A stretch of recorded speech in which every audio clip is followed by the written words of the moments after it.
The truth about compensation is that most firms pay their partners, their equity partners, about 30% of what they originate.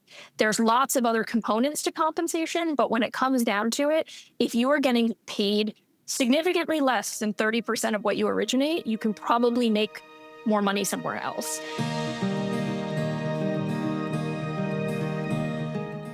Welcome back to our Happy Rainmakers video series where point one can make a difference.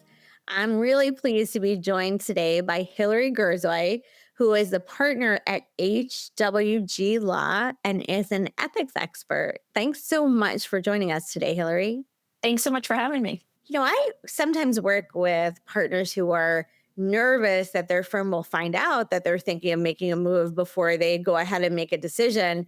So they're nervous about running reports that they might need or getting information that they might need to, give to that prospective target firm. Do you ever run into partners who don't have a copy of their partnership agreement and are scared to ask for it? What happens then? Who can you ask that is less likely to spill beans, right? And you just say, I was thinking I actually don't have a copy of my partnership agreement, and I was curious to look at it.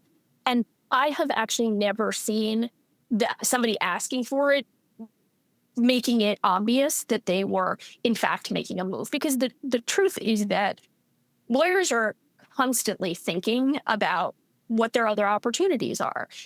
This is a market that it's a very competitive market, and the lateral movement sort of process and cycle has just picked up so dramatically even just in the last decade, right? The days of people staying at a firm for their entire career that's not the norm anymore in the way that it was absolutely used to be the norm.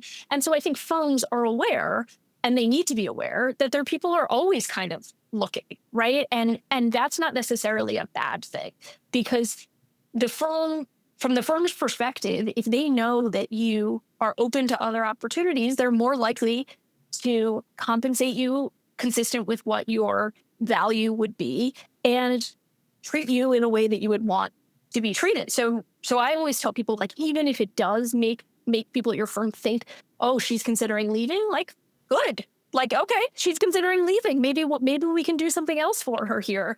There's a reason that's the case. Sure, I do agree with you about that, although I run into candidates who are a little concerned that they don't want the firm to know.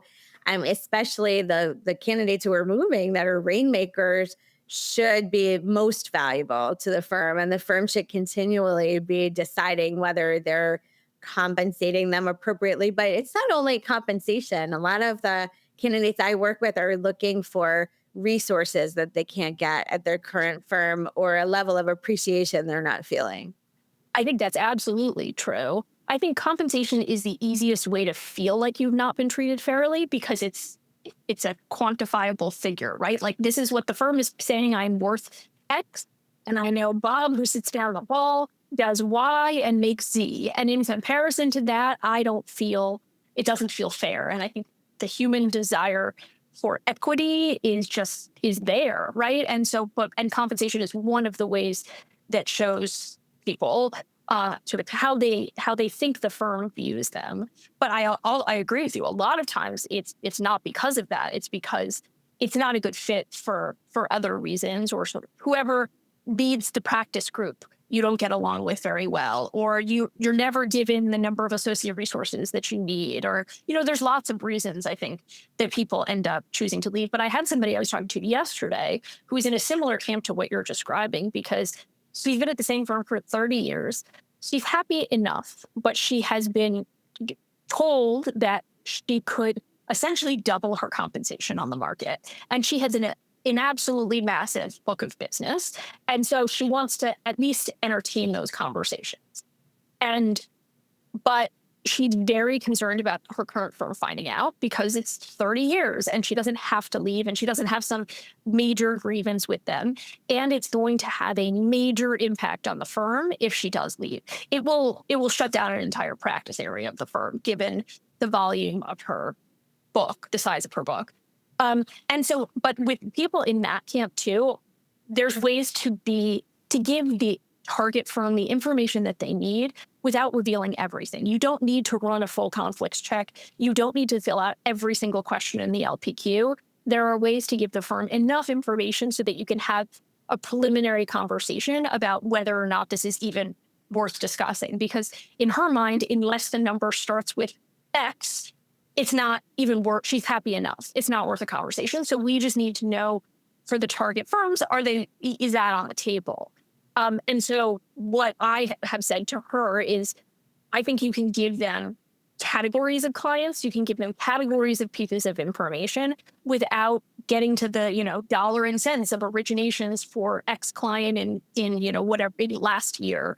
And because of the size of your book of business, like that should be enough to have a conversation about what's even reasonable. Because the truth about compensation is that most firms pay their partners, their equity partners, about 30% of what they originate.